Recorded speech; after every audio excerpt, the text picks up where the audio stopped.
de volta! Agora nós vamos contar com o Luis Burlamaque, CEO da Jazer e escritor, falando sobre domínio emocional em uma era exponencial. Imagino que você já tenha ouvido o seguinte conceito: liderança fluida. Mas será que todo mundo sabe o quanto é robusta essa metodologia de trabalho? Ultimamente, então, nesses nossos tempos voláteis e incertos, a liderança fluida é capaz de oferecer um norte e iluminar o caminho dos gestores. Com vocês, a referência brasileira no assunto, Luis Burlamaque. Muito bem, sejam muito bem-vindos, né? Nesse evento da LabTest, conectando tudo e conectando todos, né? O LabTest Summit. Meu nome é Luis Burlamaque, sou escritor, vivo aqui no Brasil, nessas viagens aí pelo Brasil todo, São Paulo, Rio, Minas, para tudo quanto é lugar, trabalhando com cultura organizacional e transformação das organizações, com a minha equipe de consultoria. E hoje pretendo, nesse vídeo, trazer algumas reflexões importantes para vocês dentro de um tema muito interessante. Pelo menos para mim é muito interessante, espero que para vocês também seja. Chama-se Domínio Emocional em uma Era Exponencial. Esse tema ele é baseado no meu livro, que eu escrevi em 2018, meu terceiro livro, e que ele trouxe uma perspectiva, vamos dizer, bastante diferenciada na maneira da gente abordar a inteligência emocional. E hoje, aqui nessa palestra, eu quero passar para vocês uma perspectiva de business. Como que o domínio e a inteligência emocional, elas afetam os negócios muito mais do que nós imaginamos. Ela transcende um pouquinho o pensamento tradicional que nós temos, mais cartesiano, não deixando a importância do cartesiano, né, dentro das estruturações, das estratégias, das realizações. Pois bem, então hoje nós vamos entrar nesse assunto. E eu quero começar falando, dentro do tema domínio emocional em uma era exponencial, o que é exponencial? Nós vamos começar de trás para frente. O que é essa palavra, né, exponencial? Porque ela é, vamos dizer, ela representa um elemento de entendimento fundamental para a transformação de muitas organizações em termos de velocidade de resposta. E eu quero traduzir isso de uma maneira simples. Quando nós falamos de era exponencial, as coisas elas evoluem numa dose cada vez mais rápida. O que você levava 1 ano, você passa a levar 8 meses. Os ciclos de mudança eles são mais rápidos. E como que isso se dá e por que isso se dá? Vamos ver primeiro por quê. Por que nós estamos nesse momento do mundo, da nossa espécie, vamos assim dizer, tão acelerado? Por 3 fatores. O primeiro deles, que envolve o volume populacional. Para vocês terem uma ideia do que isso representa. Há mais de 100 anos, na nossa história, e a nossa história 100 anos atrás é muito recente, né, comparado com a estrutura toda histórica da raça humana, né, e do mundo, do planeta. Mas considerando os últimos 100 anos, sabe quantas cidades existiam no mundo com mais de 1 milhão de habitantes? Para vocês saberem, 4 cidades. Apenas 4 cidades no mundo com mais de 1 milhão de habitantes. Um pouco mais de 100 anos, na verdade, quantas cidades hoje no mundo tem com mais de 1 milhão de habitantes? Milhares. Então, um primeiro elemento importante para nós entendermos sobre o que está acontecendo dentro dos ambientes de negócio, dinâmicos e nervosos, é entender que nós tivemos um aumento significativo do volume populacional. Onde a perspectiva é chegarmos no ano de 2050, que não é distante de onde nós estamos, com uma população, se nada ocorrer, se não ocorrer uma tragédia, nós vamos chegar a 10 bilhões de pessoas no planeta. Quando você tem muita gente, volume populacional, você tem mais interações. Só que, se nós pensarmos há muitos anos atrás, como que a comunicação funcionava, como que a informação chegava de uma pessoa para outra? Ela chegava de três formas: ou a pé, ou a cavalo, ou de barco, navio. Então, o ciclo de informação era muito longo. Você levava 7 dias para fazer uma informação chegar, para o outro responder e voltar para 7 dias. 40 dias para uma informação chegar. Então, o ciclo era muito longo. Então, o volume de resposta de mudanças é muito curto, muito longo. Não é curto como é hoje. Então, o que a gente constata com isso? Os ciclos longos trazem um ambiente estável. Então, isso é importante entender. Então, vínhamos dentro de uma estrutura, nos últimos 100 anos, estáveis, estrutura estável, ambientes estáveis. Pois bem, então esse é o primeiro fator, volume populacional. E o que tirou essa estabilidade do ciclo de informação? A internet. O surgimento em 1991 da internet transformou o mundo completamente. E um segundo fator associado a este surgimento da internet, aí que realmente transformou por completo, que é exatamente a convergência digital no ano mais síntese em 2008.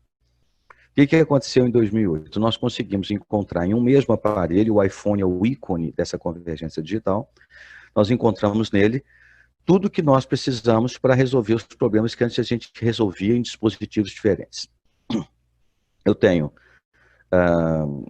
câmera, eu tenho telefone, eu tenho serviço de gerenciamento de dados, eu tenho foto, eu tenho televisão que eu posso assistir por aqui, tem tudo, né? Ou pelo menos muito mais do que eu tinha antes.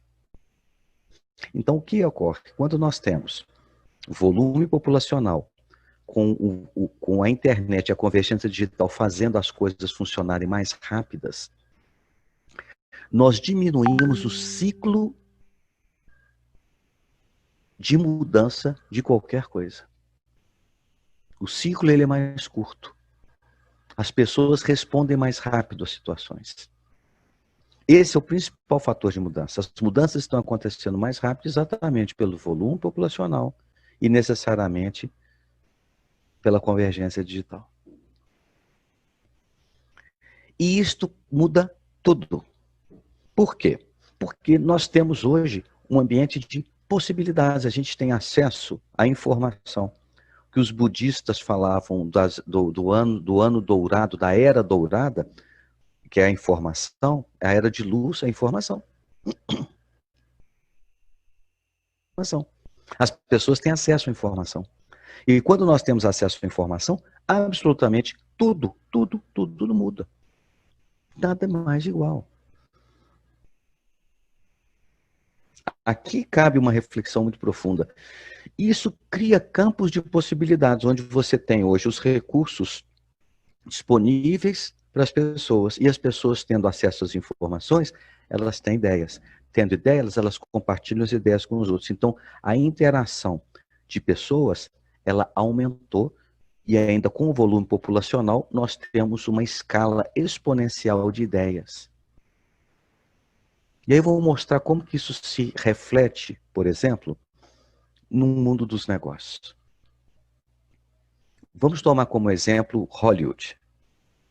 Eu adoro filmes, adoro assistir filmes em casa. E no Brasil, a indústria de Hollywood ela é muito presente, né? Então ela é muito conhecida. Então vamos tomar Hollywood como exemplo. Quantos filmes Hollywood produz por ano? Em média, 500 filmes por ano.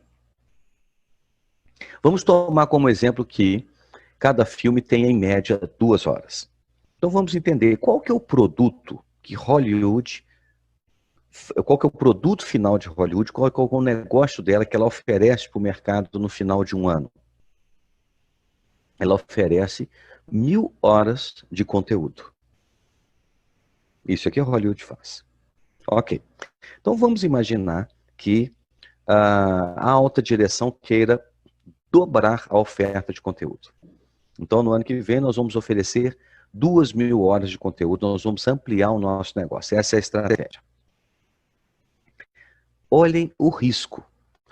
Nós vamos ter que construir mais conteúdo, vamos ter que trazer roteiros mais fora da caixa, mais interessantes.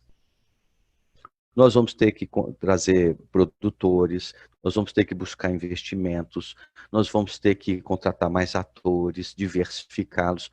Olha o risco do crescimento. E muitas empresas quebram no momento que elas crescem. Muitas.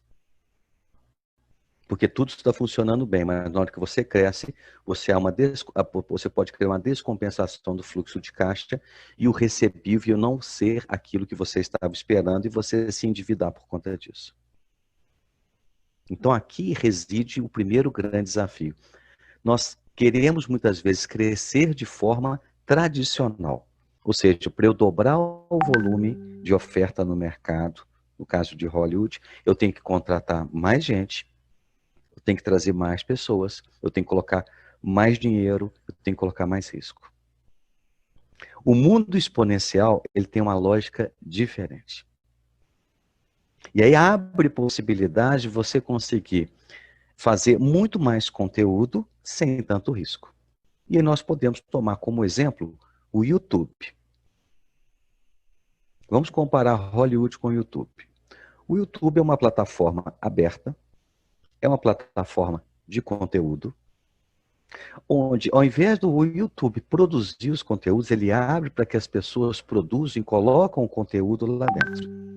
À medida que elas colocam o conteúdo lá dentro, elas fazem o upload, você tem conteúdo novo, diversificado sobre toda a ordem e natureza. Todo dia, cada minuto.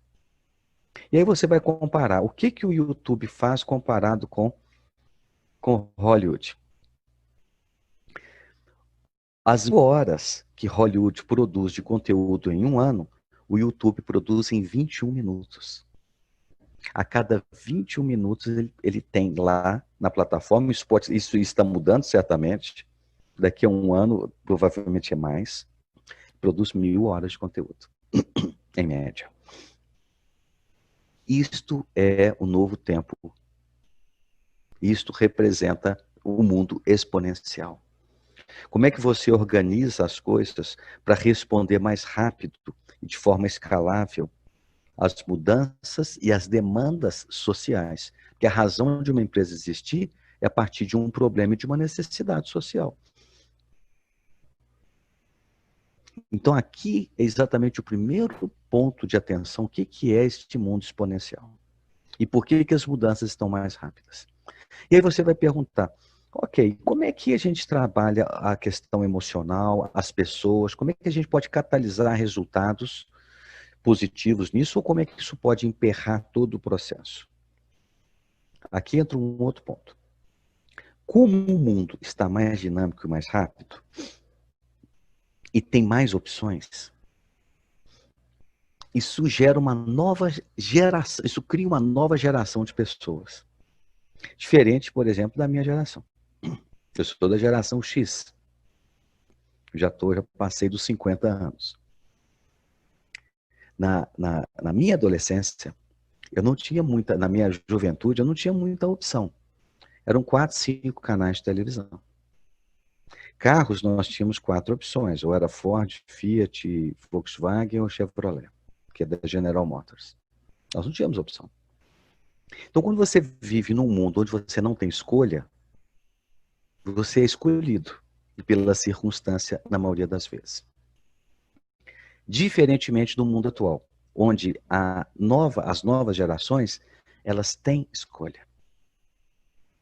E no momento que elas têm escolha, elas passam naturalmente, você passa a ser mais criterioso. Naturalmente. Salvo exceções, tem gente que não tem critério. Mas de uma maneira geral, nós passamos a ser mais criteriosos. Quando nós somos mais criteriosos, a gente começa a ver o seguinte: o que representa valor para mim? O que realmente é importante? Esta é a nova cabeça dos consumidores. Esse é o mercado mutante, que o grande desafio das direções, dos executivos, dos empresários, de qualquer tamanho que eles sejam, pequenos empresários, médios ou grandes, é fazer a leitura desse mercado. Não só em termos de produtos, mas em termos de serviço. As pessoas estão ficando cada vez mais exigentes com o serviço. E comparam serviços de um negócio com outro que não tem nada a ver, mas ela quer o serviço. Então, o grande desafio é nós conseguirmos fazer esta leitura.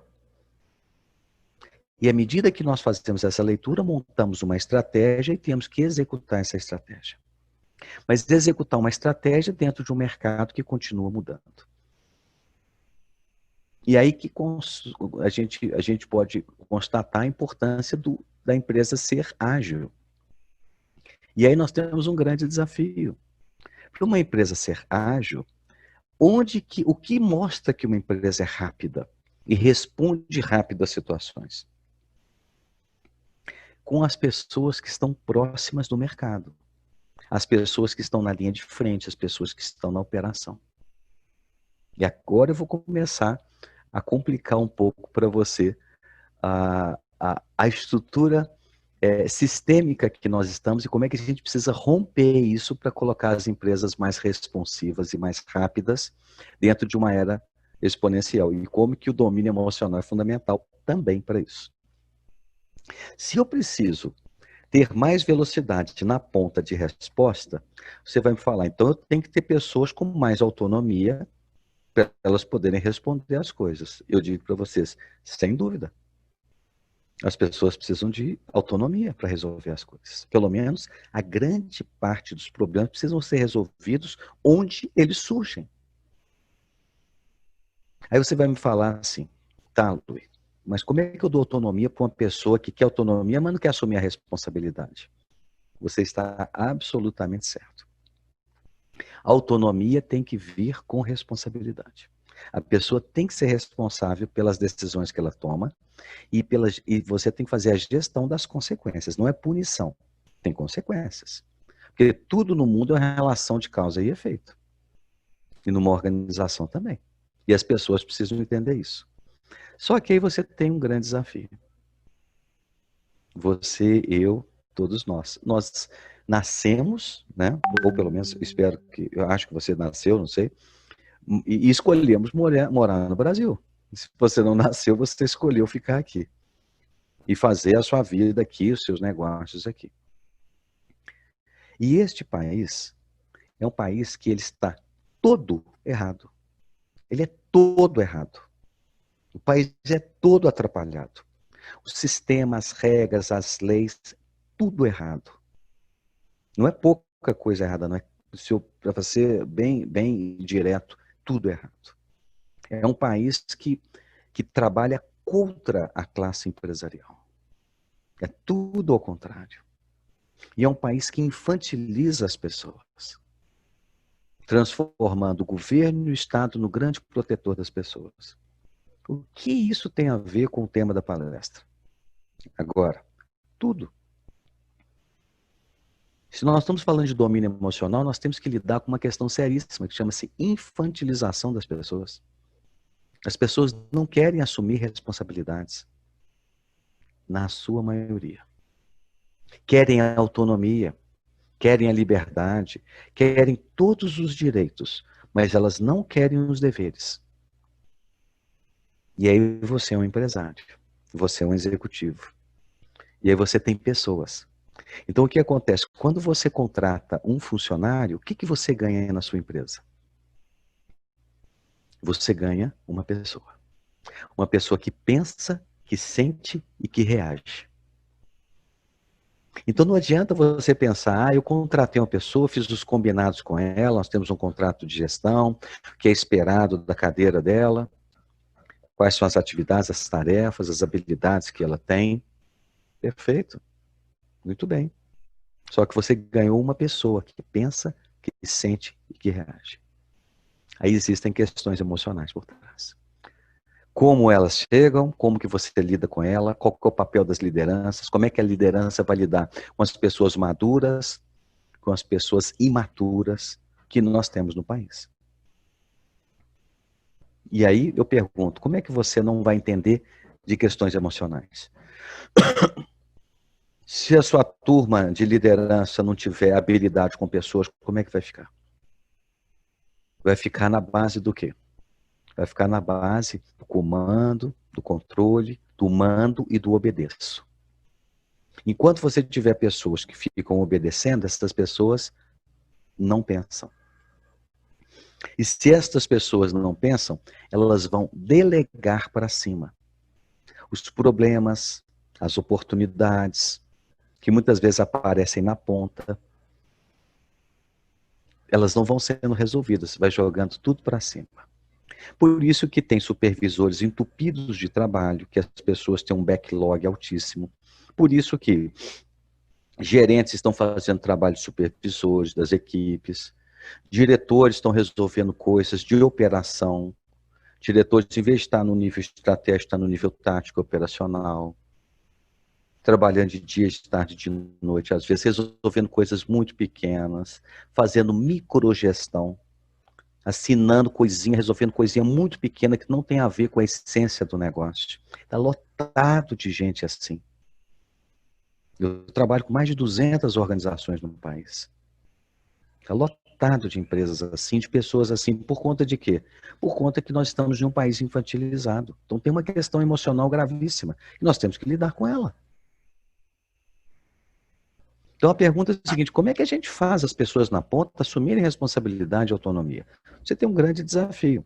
Você vai me falar assim, ô Luiz, mas tá, então tem que contratar pessoas melhores, mais maduras e mais competentes, sem dúvida. Mas eu te pergunto, com o sistema trabalhista que nós temos, com o custo Brasil, nós conseguimos todas as vezes contratar as pessoas pelos melhores salários e as melhores pessoas? Se conseguir, ótimo, é o cenário ideal. Pagar um salário bom para uma pessoa que é muito boa, que ela vai trazer retorno compatível ao que está sendo pago. Só que no Brasil, nós não encontramos essas pessoas fácil. E elas custam alto para nós. Mais um erro do nosso país. Aí o que as empresas têm que fazer? Elas não vão contratar as melhores pessoas. Elas vão contratar as pessoas que é possível virem para a organização e é possível pagar o salário delas. E que é o melhor dessas pessoas. Então, o que acontece? Nós temos um desafio Brasil muito grande. Um país infantilizado com um custo muito alto. Então, o que eu faço? Eu tenho que trazer pessoas. Como é que eu trago as pessoas? Ok. Primeiro ponto importante. Contrate o caráter, contrate as atitudes e contrate a ideia. Em primeiro lugar. Essa é a grande mudança. O Google está fazendo isso. O Google não contrata mais currículo. Currículo é passado. Ele quer pessoas que olhem para o futuro. Qual que é a sua contribuição daqui para o futuro? Qual que é a sua forma de pensar? Suas habilidades mínimas, suas ideias. Eu quero isto. É assim que eles estão contratando pessoas. E não estão contratando pessoas só jovens, não. Outro dia contrataram uma pessoa de 50 anos. Acharam a pessoa brilhante, porque ele tem grandes ideias para o futuro. E demoram muito para contratar. Eu sempre digo, seja lento para contratar e rápido para demitir. Porque mostra que você tem critério para trazer as pessoas, e as pessoas elas vão se aculturando ao seu negócio, entrando no estilo que você gostaria, na maneira de tocar o seu negócio. Então, se você contrata as atitudes, contrata o caráter, contrata as ideias de uma pessoa, essas habilidades mínimas, o resto é uma missão empresarial. Você tem que educar as pessoas. Se você tem uma estrutura maior na sua empresa, que você possa oferecer treinamentos técnicos para ela, você tem que fazer os treinamentos técnicos. As empresas elas têm que ter uma escola interna. E você vai patrocinar alguns treinamentos externos, bons que tenham a ver com o seu negócio. Continuamente, isso não para. No momento que você parou de treinar alguém, essa pessoa vai cair. É uma pena que você vai soprando ela para o alto. No momento que você parou de soprar a pena, ela vai cair. Assim funcionam as pessoas. Essa é a instabilidade emocional das pessoas. Então aqui reside a grande questão. Primeiro ponto, se você não preparar o seu pessoal não trouxer maturidade do seu pessoal, não investir no seu pessoal, naquelas pessoas que valem a pena, para que eles comecem a assumir responsabilidade com autonomia, você não vai transformar o seu negócio em um negócio mais rápido, de acordo com o ambiente dinâmico e mutante que nós temos no mundo. As respostas são cada vez mais rápidas, o nível de exigência é cada vez maior. Os mercados estão sendo implacáveis. E estão surgindo soluções de todas as naturezas, de todas as formas, onde é impossível prever quem será o seu competidor no futuro. Pode surgir de qualquer lugar. De um lugar que você nem está imaginando. Para isso é importante que a empresa toda se torne uma empresa inteligente. Inteligente é uma empresa que pensa, que propõe e que muda. Isso não pode ficar somente no cargo de diretor e de gerente. Aqui é a grande mudança. E aí entra questões do domínio emocional ligados a essa esfera de poder. São as pessoas que ainda não compreenderam, se elas não mudarem o estilo de trabalhar com as pessoas e com as lideranças e com as suas equipes, ela vai matar o seu próprio emprego ou vai matar o seu próprio negócio. Ou vai fazer o seu negócio acontecer baseado num esforço tremendo. A não ser que você esteja com um nicho de mercado sozinho, aí tudo bem. Mas isso também é muito perigoso, porque isso gera uma zona de conforto que amanhã outra pessoa pode vir fazer aquilo que você devia estar fazendo e não fez porque estava tudo bem. Então, aqui que é a grande questão. Como é que a gente aumenta a velocidade de uma empresa? Quando a gente aproveita esta pressão para crescer em cima dela. Esse é o conceito que a gente chama de antifragilidade, ser antifrágil. Que é um conceito importante no campo da inteligência emocional. O que é a antifragilidade? É diferente de você ser, vamos dizer, resiliente. A resiliência é o quanto você aguenta o tranco. É como um copo de plástico. Imagine um copo de plástico, quando você vem e aperta o copo de plástico. Você comprime ele. Quando você solta o copo de plástico, ele volta. Isso é resiliência. São pessoas que recebem a pressão e conseguem depois voltar. Ok? O antifrágil é mais. Ele não só o copo, ele volta, mas ele volta maior. Ele volta mais forte. Muitas pessoas são assim. Tomam pancadas na vida e voltam mais forte. Tem outras pessoas que tomam pancadas e se destroem, acabou a vida delas. Tem pessoas que tomam pancada e ela consegue, dali a pouco, se levantar e reconstituir. O antifrágil vai além. Ele toma pancada, ele cresce. E o que acontece? As mudanças, as exigências, os problemas são pancadas. Pequenas, médias e grandes. São pancadas. E a pergunta muito simples é: você está aprendendo com as pancadas? Você está crescendo com as pancadas? Ou você está criando um ambiente muito ruim, cada vez que você toma uma pancada e distribui essa pancada para todo mundo? Aí é domínio, falta de domínio emocional. A capacidade que você tem de aguentar a pressão e dosar a pressão na capacidade de cada pessoa. Quando a gente trabalha dentro de uma hierarquia, as pessoas que estão no topo de uma organização, falando de uma perspectiva hierárquica, caso você tenha estrutura hierárquica no seu negócio, inevitavelmente, elas têm uma estrutura de aguentar o tranco maior. À medida que você vai descendo na hierarquia, a capacidade da pessoa aguentar o tranco, ela é menor. Aí há necessidade de nós desenvolvermos cada vez mais a inteligência emocional de uma perspectiva de flexibilidade, de resiliência e num estágio mais avançado de antifragilidade. Uma empresa antifrágil é aquela empresa que você consegue com que as pessoas entendam que os problemas e as pancadas representam uma ótima oportunidade para que você possa efetivamente crescer em cima disso. À medida que aparece alguém que faz um trabalho melhor que o seu, você cresce em cima daquilo, reestrutura seus processos, reestrutura a sua estratégia e faz um trabalho ainda melhor que o dela. Isso é antifragilidade. É diferente de se revoltar, é diferente de sair brigando com todo mundo, xingando todo mundo. Esta época dos líderes temperamentais, ela está chegando ao fim. Eu vejo a cada dia a rodo líderes de 50, 60 anos de idade, normalmente mais temperamentais, estão perdendo pessoas a rodo. Alguns estão perdendo suas posições e alguns estão perdendo seus negócios, por conta do temperamentalismo. E aqui entra exatamente a questão do domínio emocional, a capacidade que a gente tem de entender o que eu penso, porque isso influencia como eu tomo decisões e isso influencia como eu reajo às pessoas. E essa maneira como eu reajo, eu crio um clima e formo uma cultura. E essa cultura, ela pode andar para frente ou ela pode travar, ela pode ser reativa.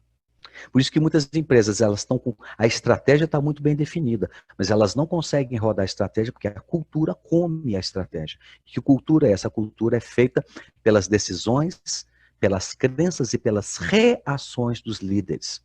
E todas as crenças e reações, elas têm um fundo emocional.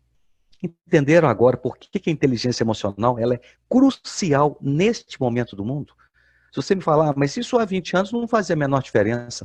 Não fazia mesmo, não. Menor, porque o mundo era estável. Agora, no mundo instável, se você não tiver um cuidado de ver como que você reage e os efeitos disso dentro de um ambiente coletivo de pessoas, se você não tiver essa noção, você está vendido no mundo atual. Vendido. E perdendo pessoas. Por quê? Porque a geração atual é uma geração que tem escolhas. A minha geração não tinha muitas escolhas. Então, hoje, por exemplo, um rapaz, uma moça, forma engenharia mecânica de produção, ele não precisa trabalhar numa siderúrgica, numa mineradora, numa indústria automotiva ou numa outra indústria. Eu posso trabalhar numa indústria de softwares. Por isso que as siderúrgicas estão penando, as mineradoras estão penando para reinventar a atratividade do seu negócio. Para mostrar, poxa, aqui tem um ambiente para você aprender. As pessoas falam, não, isso é coisa do passado, eu quero aprender coisas novas, eu quero aprender uma nova vibe, eu quero aprender num ambiente onde a gente tenha prazer, a gente tenha inovação, eu possa criar, eu possa construir. Esta é a nova geração e os talentos dessa nova geração, eles estão, de uma maneira geral, escolhendo onde eles querem trabalhar. Percebe que aí muda tudo. E aí entra um elemento muito importante, como que nós podemos, né, trazer estas pessoas para dentro da nossa empresa, porque essas pessoas vão trazer suas competências e as suas ideias, a sua vontade. À medida que nós temos as competências, as ideias e as vontades, nós estamos trazendo competências para o futuro de uma organização. Se nós não refrescarmos uma organização pelas pessoas, a organização está fadada ao fracasso. Porque está tudo mudando muito rápido. Outro dia eu estava discutindo com um CEO de uma indústria de aço, e eu perguntei qual que é a sua grande dor de cabeça. E olha que um CEO que a empresa fatura bilhões de dólares, bilhões, seus bônus chegam na casa dos 3, 4 milhões por ano. E ele disse que eu não sei o que vai ser o futuro nosso. É a minha dor de cabeça, eu não tenho certeza o que vai ser. Eu falei, puxa vida, mas por quê? Eu falei, Lui, por uma razão muito simples. Se amanhã o mercado, os novos consumidores chegarem à conclusão que eles não querem mais o carro feito de aço, encontra-se um novo produto. Acabou a indústria do aço, nós vamos ter que reinventar ela. Só que eu já estou pensando nisso agora. Já estou querendo trazer o conceito de construção limpa, trazendo o aço para dentro da construção de uma maneira que fique mais barato, que a gente mude toda a estrutura. Eu já estou pensando nisso. Veja bem, olha só, o que um CEO de uma empresa, com milhares de funcionários, um faturamento de bilhões, com os seus bônus todos garantidos, ele não está tranquilo. E a minha pergunta é: você está? E se você carregar esse fardo só para você, está tudo errado. Ah, mas eu sou o proprietário, eu sou a mente principal do negócio. Não tem dúvida, você está no campo estratégico. Mas nós precisamos levar o pensamento, o pensar para o nível tático e para o nível operacional na dose certa. Certamente que você não vai querer que a pessoa na ponte pense exatamente como você, com toda a sua formação, sua bagagem e tudo mais. Não é isso. Mas eu quero usar como exemplo o Google. O Google tem um propósito muito claro. O propósito é diferente de missão. O propósito do Google é: nós queremos organizar as informações do mundo. E queremos, e por isso que eles compraram o YouTube e outras empresas, mas eles querem organizar. Compraram o Waze, porque o Waze organizou as informações do trânsito. Foi lá o Google e falou: opa, você fez uma coisa que está dentro do nosso propósito. Foi lá e comprou o Waze. Veja, uma empresa que tem propósito, as coisas passam a ter sentido. Mexe com o emocional coletivo das pessoas, porque passa a ter uma causa. E aí você começa a pensar: puxa, mas então, tá, e o que isso tem a ver com agilismo, com o novo mundo e tudo mais? Muito simples. Quando você tem um propósito muito claro, você não precisa de intelectualidade para isso rodar.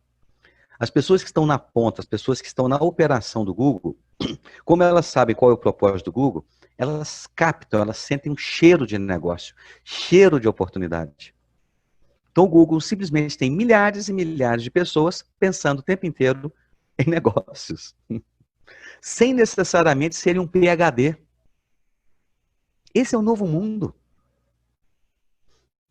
Se a pessoa entende, nós estamos aqui para quê? Não é para ganhar dinheiro. O raciocínio, nós estamos aqui para ganhar dinheiro, ele está equivocado do ponto de vista de causa, do ponto de vista emocional. Você vai me falar: poxa, meu dinheiro é fundamental. Dinheiro é fundamental. Ele é fundamental, mas ele não é a causa. Ele é a consequência. Ah, mas a gente tem que pensar no resultado, sem dúvida. Quando eu vou trabalhar numa organização, a primeira coisa que eu olho, eu falo: deixa eu ver seu balanço. Onde que nós podemos melhorar o balanço? Começa por aí. Mas esse é o fim. Mas é a causa, a essência. Quando nós começamos a buscar causas e essências, nós nos tornamos mais atrativos, tanto para as pessoas que trabalham na empresa, porque elas passam a ver um sentido no trabalho, quanto aqueles que de repente possam se identificar com essa causa e pessoas que têm boas ideias e talento e vontade queiram vir trabalhar com você. Não só vir trabalhar e ficar. Então, a questão da causa, ela é fundamental. É aqui que está exatamente a grande liga emocional que você cria de comprometimento, engajamento e responsabilidade das pessoas. Quando as pessoas começam a ver sentido no trabalho, elas se engajam. O grande problema é que as pessoas são pessoas, de uma maneira geral, de segunda a sexta. É a segunda triste e a sexta feliz. Quando você pega um time que as pessoas estão já eufóricas na sexta-feira porque está terminando a semana, elas estão doidas para sair porque o fim de semana está chegando, tem alguma coisa errada. É muito comum você encontrar pessoas que estão vendendo, porque no fim das contas é isso que elas fazem. Elas estão vendendo o tempo delas e o conhecimento em troca de salário. E muitos gerentes, muitos supervisores e muitos líderes inconscientemente tratam as pessoas dessa maneira. Eu estou pagando o seu salário para que você me obedeça e faça o que tem que ser feito. Sistema escravocrata. Moderno. Não entusiasma ninguém. Você tem condição hoje de copiar a estratégia das organizações. É possível. É possível copiar os processos. Você mapeia, hackeia o processo e copia. É possível você comprar tecnologia. É possível. Perfeitamente possível comprar tecnologia. Mas não é possível você copiar o entusiasmo das pessoas.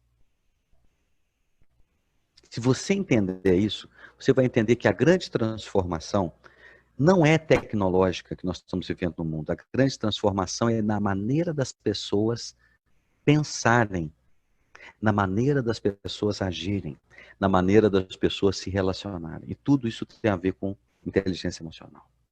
É nós sermos cada vez mais empáticos, entender como funciona o ser humano. Eu preciso construir uma causa na minha organização. E à medida que eu construo essa causa, eu consigo construir sentido no trabalho. A pessoa passa a ter, fala, peraí, agora isso aqui faz sentido para mim. Então, esse aqui que nós estamos buscando, isso é uma causa social. Se nós pararmos para pensar, isso não é novo. Toda empresa, para existir, ela está resolvendo um problema, uma necessidade da sociedade. Você faz a leitura da sociedade, fala, poxa, tem um problema aqui. Onde que surge o empreendedor? O empreendedor que resolve se arriscar para ver, eu quero resolver esse problema. E para isso eu vou construir um negócio que seja sustentável e eu vou resolver esse problema. E ele vai ter como retorno o quê? O lucro. E o lucro é proporcional ao risco.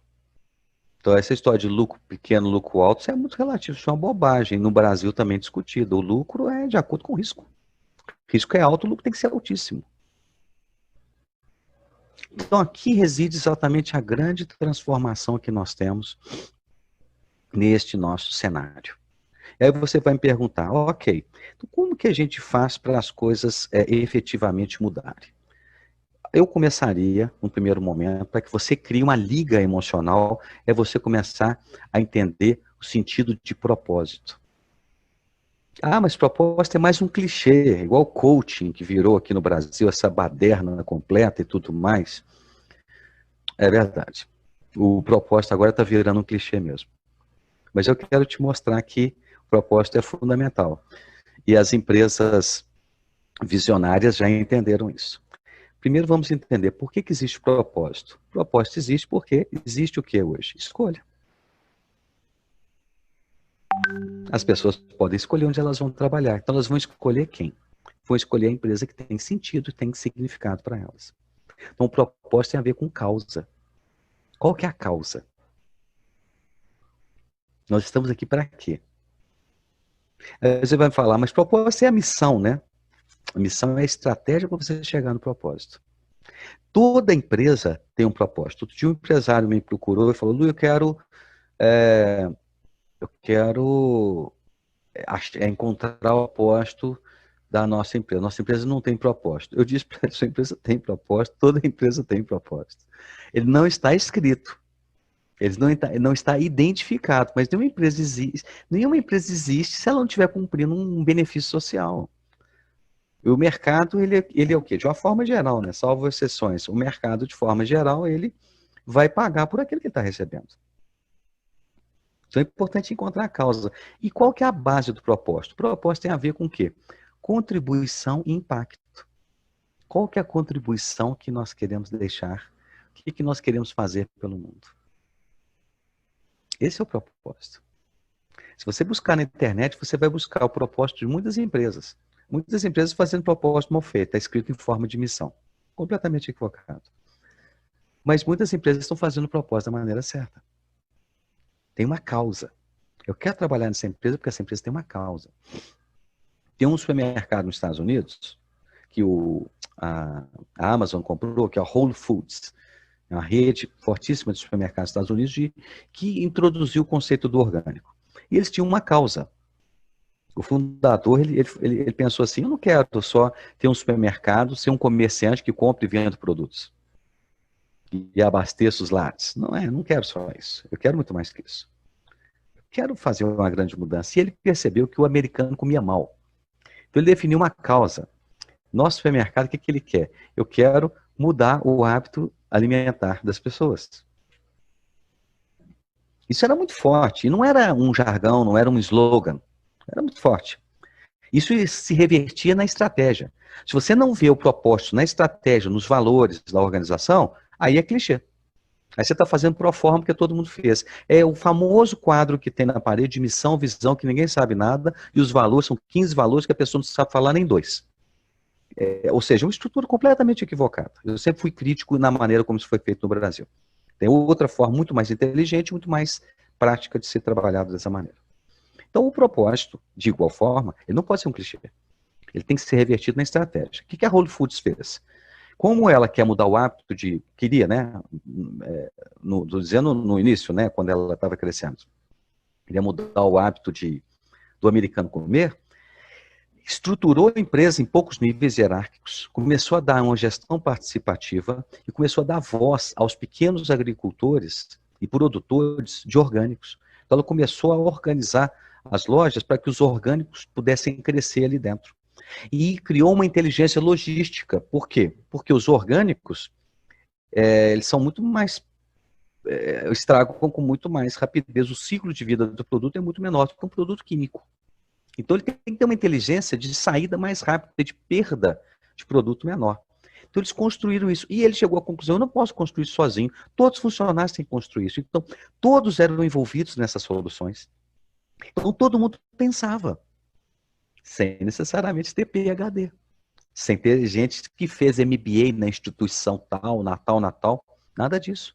Você começa a trabalhar as pessoas dentro de uma nova ordem. As empresas mais modernas hoje nem estão querendo fazer mais questão de determinados MBAs, não. Eles querem gente que pensa. Tem muita gente que pensa fora da caixa, gente inteligentíssima, que não tem MBA, não tem nem segundo grau completo. É hora da gente começar a transcender. E aí entra a inteligência emocional. A maneira como a gente lida com as coisas, reage com as coisas e processa. Tem gente que toma pancada, tem gente que tem dificuldade, cresce com isso, lida com isso muito bem, não sofre. Aqui reside a grande mudança. Então, o primeiro ponto fundamental que eu colocaria para vocês é encontrem um propósito. Um propósito verdadeiro, real, uma causa social verdadeira, que tem a ver com o seu mercado. Construa isso junto com o seu pessoal. Traduza isso na estratégia. Leve primeiro isso para a estratégia, para o seu mapa estratégico. Depois traduza isso nos seus processos, nos seus sistemas de premiação, de participação nos resultados, se tiver. Na maneira como você trabalha o dia a dia, no seu sistema de gestão, no seu ciclo de gestão. Tudo tem que estar lá dentro. E para o propósito funcionar, é importante você construir o que nós chamamos de comportamentos sustentadores, para você catalisar as pessoas, catalisar a estratégia e levar os resultados. O que são comportamentos sustentadores? Não há como você construir um propósito se você não tem comportamentos coletivos sociais que compõem, no fim das contas, a cultura, que fortalece o propósito. E esse é outro erro gravíssimo que ocorreu no Brasil e ocorreu também em outras organizações do mundo. É escrever uma carta de valores que não tem nada a ver com o propósito do negócio. São palavras muito bonitas. Determinação, sermos eficientes no trabalho. Essas palavras elas são vazias. Elas não traduzem aquilo que efetivamente vai transformar a empresa na realização do seu propósito. Então é muito importante você ter uma inteligência de que tipo de comportamento coletivo nós precisamos para criar uma força emocional catalisadora da estratégia em prol do propósito. E a partir do propósito, você vai ter seus objetivos estratégicos, o que você quer como EBITDA naquele ano, o que você quer como faturamento e outros indicadores que sejam estratégicos para você. Isso são composições de um mapa estratégico. Mas eu digo que a estratégia ela é engolida no café da manhã pela cultura. E a cultura são os comportamentos ocultos. Então esse é um ponto muito importante. Nós trabalhamos fortemente com cultura, fazemos assessments dentro de organizações para descobrir o submundo. O que todo mundo pensa e reage, que todo mundo sabe, mas ninguém identificou ainda. É o lado oculto de uma organização. Se não olhar para o lado oculto, você não vai conseguir construir os comportamentos sustentadores. Você vai para uma reunião, tudo bonitinho, a carta de valores está lá, termina a reunião, conversa com outro e fala, eu não acredito em nada disso. Você concorda? Também concordo, não. Eu acho que isso não vai dar certo, também acho que não vai não. Ali você já matou o projeto. Sem saber, sem ninguém falar nada. E a pessoa fala, aí fulano, engajado, hein? Comprometido, né? Tudo, 100%. Hashtag tamo junto. Tá nada. Por quê? Porque nós temos que trazer para uma organização um ambiente de absoluta franqueza. Sem a franqueza, a gente não percebe os comportamentos reais e não consegue transformá-los em prol do propósito.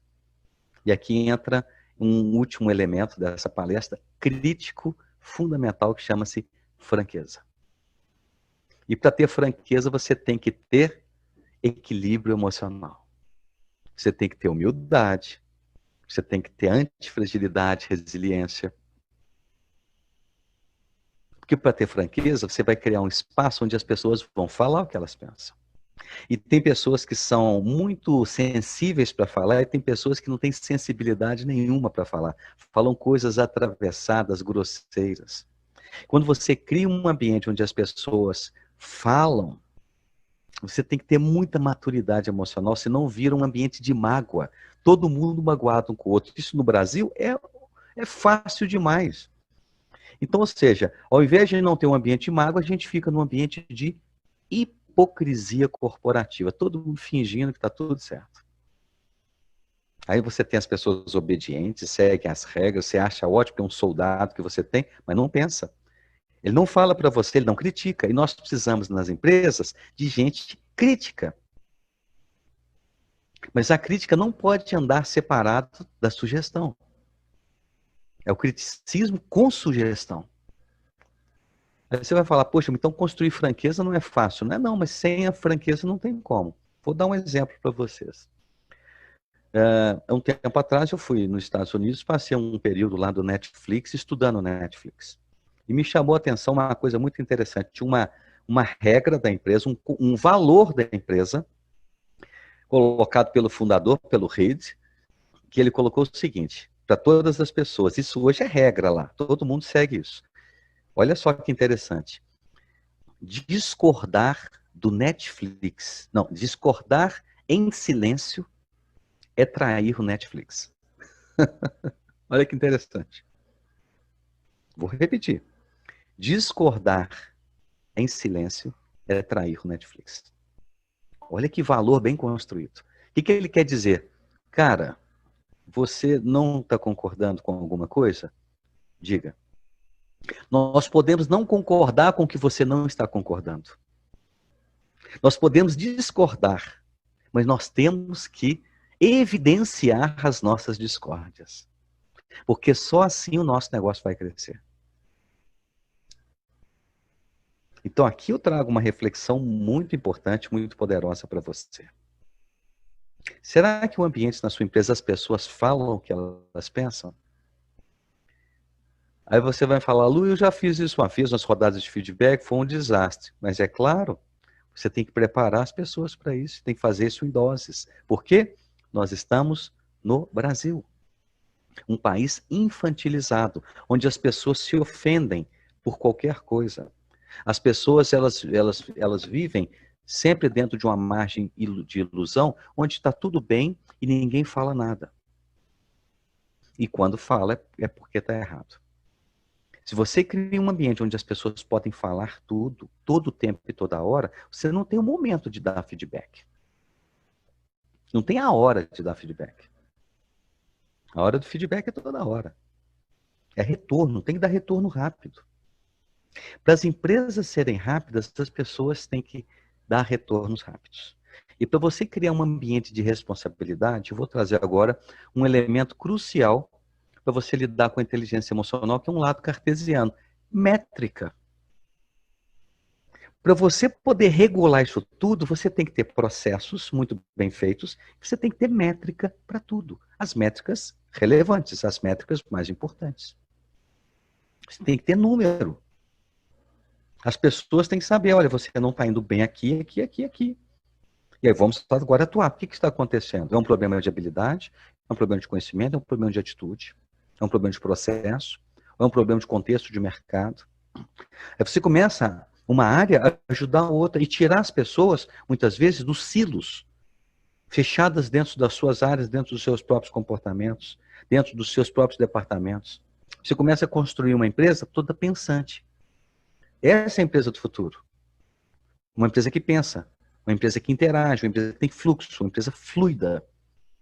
A partir de uma liderança sensível com pessoas, aí você começa a trazer inteligência emocional. Dentro de uma era exponencial, onde você começa a ser mais responsivo. Aí você vai falar, puxa, tanta coisa interessante, o que eu tenho que fazer? A lógica, muitas vezes, do brasileiro é, qual o botão que eu aperto? Eu tenho uma boa e uma má notícia. Vamos começar pela má. Não tem botão. Não tem botão. Isso é um conjunto de ações de estratégia que você tem que construir para fazer a transformação da sua empresa. É uma você vai trabalhando na evolução. Eu não gosto muito da revolução. Eu gosto muito da evolução. Você vai fazendo em camadas a evolução da organização. E por meio de quem? Por meio das lideranças. Da estratégia, das lideranças e vai mexendo na cultura, gradativamente. Aí você muda completamente a estrutura do seu negócio. Aí você vai trazendo a maturidade coletiva. Aí você vai saindo da infantilização gradativamente para um ambiente aberto, onde as pessoas têm as suas responsabilidades, mas elas têm uma interface aberta com todos. Todos sabem o que estão buscando. Aí, com o tempo, você vai se sentir mais leve. E as coisas não necessariamente vão subir. Muitas coisas vão ser resolvidas na ponta. Aí você vai ter que ter uma baita inteligência emocional de entender, eu não tenho controle de tudo. Não. Você tem que aprender a ter o controle nas coisas essenciais e não necessariamente o controle de tudo.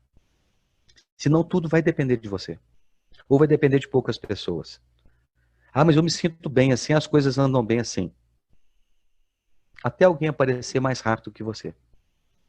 Aí você vai ver que você vai precisar que as pessoas também passem a assumir essa responsabilidade que normalmente você tem. Todo mundo tem que ter responsabilidade. Lógico, a sua responsabilidade, se você é o proprietário, o dono do negócio, sua responsabilidade é maior, porque existe desempresário. Não existe desempregado, mas não existe desempresário. Existe o quebrado, falido. Então, querendo ou não, a conta é sua. Mas é a hora de nós trazermos essa conta para todo mundo. Então, quando nós falamos de domínio emocional numa era exponencial, dá para perceber que empreender no Brasil é uma jornada de heróis. Você é um herói. Eu tenho um negócio, tenho uma empresa, tem duas empresas, é uma de consultoria e uma outra editora, somos 20 e poucos funcionários. Somos heróis no Brasil. Só que tem um pequeno desafio. Tem muitos heróis cansados. E pode ser que você esteja cansado. Está cansado disso tudo. E quando a gente fala de heróis cansados, tem duas questões muito importantes no final dessa palestra que eu quero atentar. Primeiro, sobre legado e as novas gerações. Se você tem filhos ou netos, eu espero que eles sejam sucessores e não herdeiros. Vejam se eles têm, primeiro, a vontade. E segundo, se eles têm a competência. Senão você vai gerar uma bomba para todo mundo no final. Ah, mas então eu não tenho realmente meus filhos, eles não têm vocação para isso. Não insista. Traga sócios, no futuro venda o seu negócio, mas não coloque esse cargo, essa carga nos seus filhos. Deixem que eles sejam felizes na tradução das competências e talentos que eles têm. No entanto, se você tem uma geração de filhos, uma geração seguinte à sua, que é uma geração que está com muita vontade de fazer, não tem maturidade, mas tem vontade, tem inteligência, tem que dar espaço, na medida do possível, para eles errarem. Isso é fundamental. E às vezes até paralelo ao negócio. Um amigo meu muito rico, um empresário, pegou o filho dele, em vez de trazer o filho para a empresa, ele falou o seguinte: que negócio que você quer montar? Eu quero montar esse negócio, eu quero fazer acontecer. Tá bem. Vai no banco, pega o dinheiro e empreenda. E o menino foi. E quando o pai viu que ele foi no banco, ele falou: vamos fazer o seguinte, como é que quem vai ser seu avalista? Aí ele falou: mas eu estou procurando avalista. Eu posso ser seu avalista. Mas você vai buscar o financiamento no banco para você fazer a coisa acontecer. E o menino foi. E quebrou. Não deu muito prejuízo. Pararam o negócio antes. O pai bancou tudo. Eu perguntei: como foi isso para você? Ele falou: para mim foi excelente. Foi um MBA que eu paguei para ele. Barato, muito mais barato que um MBA. Meu filho aprendeu. E ele quer abrir outro negócio. E vai buscar financiamento no banco. Eu quitei tudo. Eu perguntei para ele: você vai financiá-lo? Vou metade só. E ele vai ter que buscar outro avalista. E ele buscou. E o menino foi de novo. E acertou. E o negócio foi para frente. E agora, isso tem 4 anos. Ele está trazendo, o pai está comprando o negócio do filho e trazendo o filho com um pequeno percentual do negócio do pai. Então eu disse, ele falou comigo: eu estou trazendo para dentro da minha empresa não o meu filho, estou trazendo um sócio que eu vi que funciona. Essa é uma outra maneira, isso é inteligência emocional. Ele não deixou se levar pelas emoções, ele trouxe a emoção dentro de um nível de consciência. E esse é um ponto de atenção. As empresas vão para frente quando elas começam a formar sucessores. Não só no nível estratégico. As pessoas no nível tático têm que estar formando sucessores. Que não são réplicas deles. Na operação, tem que ter pessoas formando sucessores. Todo o tempo. Porque aí o negócio está se renovando. E aí você não vai ficar tão cansado assim. Porque quando você tem um negócio se renovando e as pessoas renovadas querendo fazer acontecer, a carga ela não é só sua mais, ela é de todo mundo. Então nós estamos chegando ao final dessa palestra. Eu espero que eu possa ter trazido reflexões úteis para vocês e quero deixar uma mensagem final muito importante. O que é o futuro? O futuro ele acontece através de uma ideia. Então o que eu recomendo para você, a melhor maneira para você focar no presente é antecipar o futuro, imaginando ele. Transforme a sua empresa num banco de ideias que você não tenha que ir ao futuro, mas o futuro te puxe. Essa é a grande sacada. Eu agradeço mais uma vez o convite da LabTest, a iniciativa incrível desta empresa de trazer uma série de conteúdos para vocês. Isso mostra que a LabTest está conectada com o futuro, está investindo nas pessoas e nessa mudança de mentalidade, de modelo mental. Espero que nós possamos nos encontrar em breve, virtual ou presencialmente. Um grande abraço para todos vocês e lembrem-se que todo dia é realmente um dia novo para as pessoas que sabem viver. Até. Grande Luiz Burlamac. E para você, o que é o futuro? Conta para a gente aqui nos comentários qual é a ideia que norteia o seu caminho. A LabTest está aqui para te ajudar a alcançar a excelência do seu propósito. Os nossos colaboradores, clientes e distribuidores estão recebendo aqui no LabTest Summit um conteúdo valioso para atender com qualidade a um público cada vez mais criterioso. Vamos juntos, afinal, como o Lui bem pontuou, todo dia é dia. E melhor ainda se for na medida certa.